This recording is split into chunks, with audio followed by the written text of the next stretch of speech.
कि विद्वानों ने बहुत ही दूरदर्शिता रखा, लेकिन समय काल परिस्थितियों को भी उन्होंने ध्यान में रखा।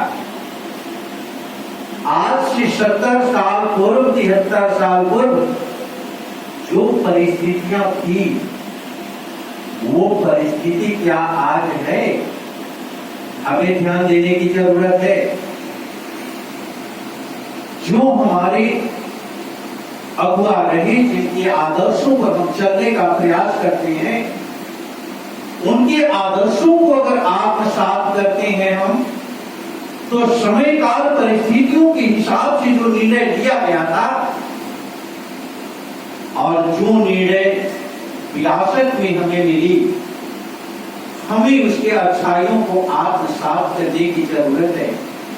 जहां त्रुटियां हैं उसे दरकिनारे भी करने की जरूरत है। कुछ त्रुटियां रही है समाज के अंदर।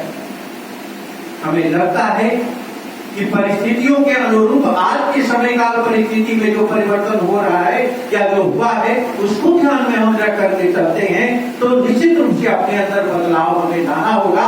लकीर का फकीर अगर बन करके हम उसी परंपरा को लेकर के चलेंगे, तो मुझे लगता है कि आज बदलते परिवेश में ये उचित नहीं होगा।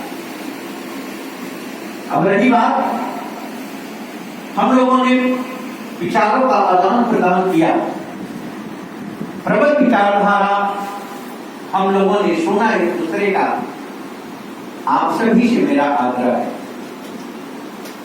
कि हमारे बीच मौलिक अधिकार पार्टी के राष्ट्रीय प्रवक्ता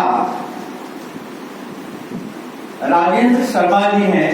मैं चाहता हूं कि तालियों की गड़गड़ाहट से इनका भी स्वागत किया जाए। देर से आए तो अपने ये विचार रखेंगे और उसके पश्चात हम लोग किसी निर्णय पर पहुंचेंगे।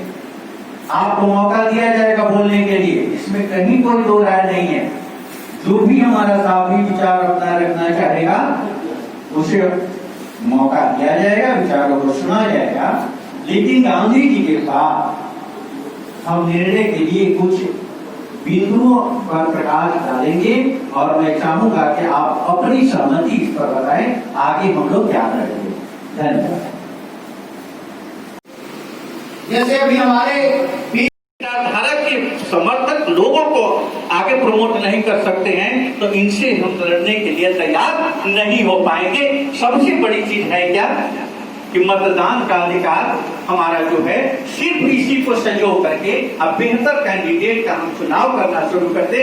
इसकी शुरुआत हमें पड़ोस से करने की जरूरत नहीं है, हमें अलग समाज से करने की जरूरत नहीं है। इसकी शुरुआत हमें खुद से करने की जरूरत है।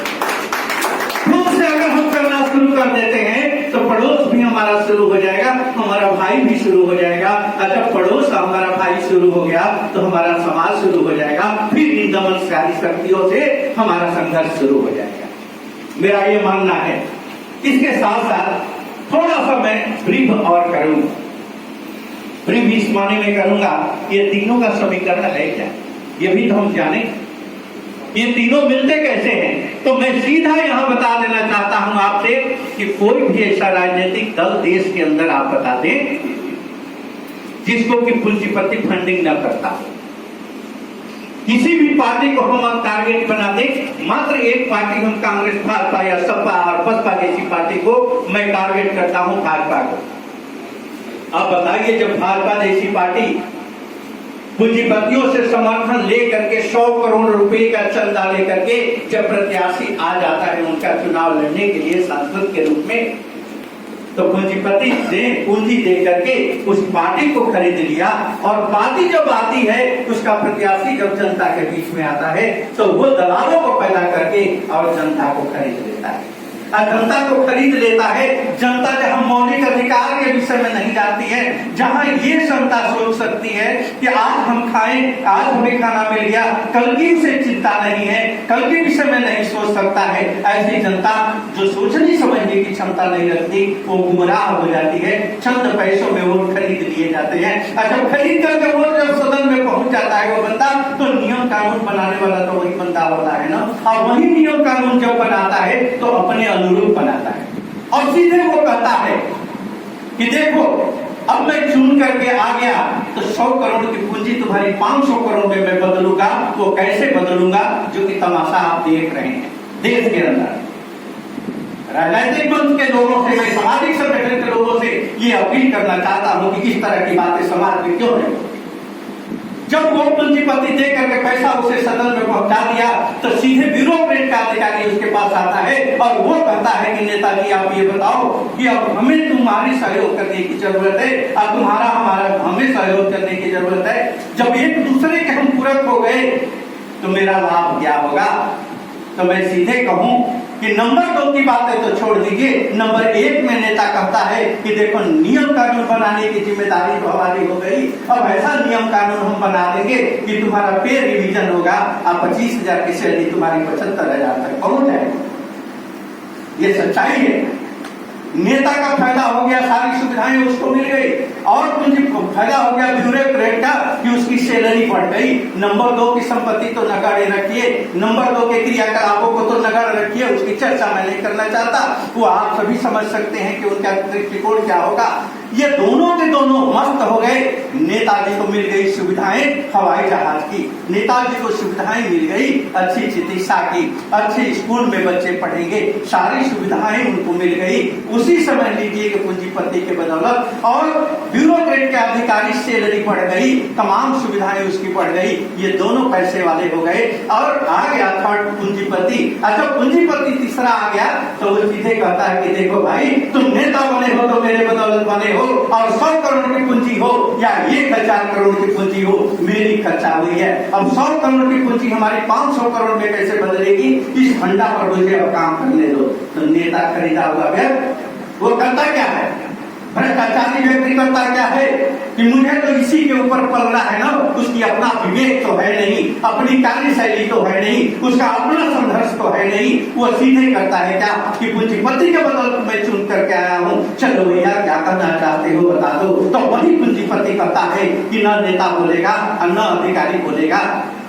अब हमारा यहाँ फंडा क्रिएट होता है कि दवा की फैक्ट्री हमारी, यहाँ हमारा फंडा क्रिएट होता है कि कपड़े की मिल मेरी है, यहाँ फंडा मेरा क्रिएट होता है कि फ्लावर यानी आटे की मिल मेरी है। अब मैं जो माल बेचूंगा अपने रेट पर बेचूंगा, न तुम्हारा विरोध होगा न इसका विरोध होगा। अब मैं ये मांग करके चलता हूँ कि जहाँ 10 रुपए किलो समझ लीजिए कि आर्डर था, वो कहता है कि मैं 15 रुपए किलो बेचूंगा, तो इसकी मजाल की दर उसको मना कर दे।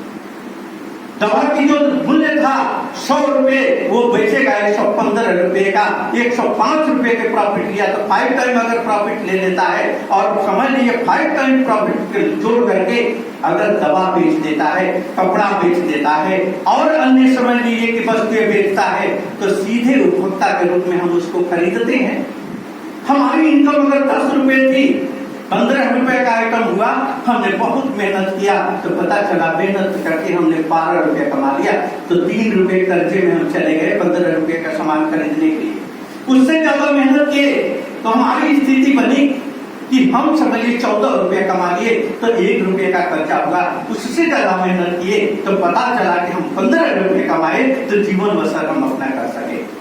आज जीवन बसर किए, बहुत ज्यादा समझिए कि तो अपने कपड़े की व्यवस्था और छत की व्यवस्था हो गई, हमारी जिंदगी यहाँ लाभ हो गई। अब 5 रुपए का बड़ा मुनाफा बढ़ा करके 100 करोड़ की पूंजी और 5 टाइम अगर कर दिया तो 500 करोड़ का मालिक पूंजीपति बन गया।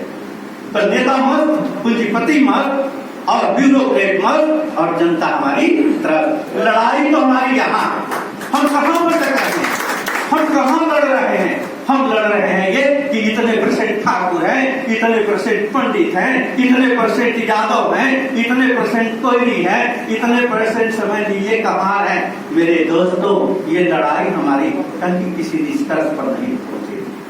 जब आप आगे बढ़ेंगे यादव के रूप में तो ठाकुर भी तैयार है बैठने करके आपको बैठाने के लिए। जब आप ठाकुर के रूप में आगे बढ़ेंगे तो वहां पंडित तैयार है आपका पैर खींच करके आगे बैठाने के लिए। मेरे दोस्तों, हमें नजरिया बदलना पड़ेगा। हमें अगर समाज के अंदर परिवर्तन लाना है, हमें समाज के अंदर अगर क्रांति पैदा करना होगा तो ये नफरत भरी बातों को हमें तिलांजलि दीजिए। हमें आगे बढ़ना होगा एक समतामूलक समाज की स्थापना को लेकर। मेरा मन है मैं दावे के साथ कर सकता हूँ। बैठे हुए हमारे क्रांतिकारी साथी है, जहां भी जरूरत होती जिस रूप में होती है ये सभी सब खड़े रहते हैं। लेकिन मंच पर ये नहीं हम लोग पूछते हैं कि आप बताओ कि पंडित हो, आप हरिजन हो या कहार हो या चमार हो। मेरे पास जो आता है मैं पढ़ता हूँ, आप बताओ मैं आई हेल्प यू, मैं आपकी मदद क्या कर सकता हूँ। आप मानवता के नाम मेरे पास आए हो, मैं आपके लिए, आप मेरे लिए, मिल करके हम समाज के लिए, समाज अगर हमारा नवनिर्मित हो जाता है तो देश हमारा नवनिर्मित होगा। अब देश के अंदर एक जो परिवर्तन हम चाहते हैं अमूलचूल परिवर्तन होगा। मेरा एक अपील है, मेरी अपील पर आप सभी मंथन करें, आप भी सोचे। मेरा दावा है, मैं आपको बता दूं, थोड़ा समय ले रहे हैं, ठीक है ना, कहीं आप लोगों को अरे नहीं ऐसा कुछ नहीं। अगर कहीं किसी को एक शब्द कहीं से भी इतराज होगा, मुझे माइक पीछे रखने में कोई दिक्कत नहीं होगी। अगर एक शब्द आपका है समझिए कहीं से भी इतराज के रूप में आएगा, मुझे मन छोड़ करके उधर बैठने में कोई दिक्कत नहीं होगी। तो यही मान करके चले, जहाँ आप हैं वहाँ हम हैं, और जहाँ हम हैं वहाँ आप हैं। यही हमारा उद्देश्य है, यही हमारी सोच है, यही हमारा संघर्ष है। इसी संघर्ष की अलग मैं जगाना चाहता हूँ। अब मेरा दावा है मेरे दोस्तों, या फेसबुक पर पढ़िएगा, जुड़िए हमसे, उस पर मैंने लिखा है राष्ट्रीय समाजवादी जन क्रांति पार्टी आपसे ये अपील करती है कि कहीं भी किसी तरह की कोई समस्या होती है तो आपकी मदद करने के लिए पूरी तरीके से सक्षम है। वो शासनिक दृष्टिकोण से हो, प्रशासनिक दृष्टिकोण से हो, न्यायिक दृष्टिकोण से हो, हम हर जगह संघर्ष करने के लिए आपके साथ कदम से कदम मिला करके चल रहे हैं। मैं एक सिंपल सा उदाहरण आपके पास पेश करना चाहूंगा। ए और बी, ए और बी, वकील साहब लोग भी हैं, जरा ध्यान दीजिएगा। ए और बी के बीच टकराव हो गए। इंडिया पॉलिटिक्स इंडिया का वीडियो आज यहीं पे समाप्त होता है। आपको फिर अगली बार दूसरे मुद्दों पे फिर से आपको इस वीडियो में कुछ ना कुछ नया देखने को मिलेगा। वीडियो को लास्ट तक देखने के लिए बहुत बहुत धन्यवाद। नमस्कार दोस्तों।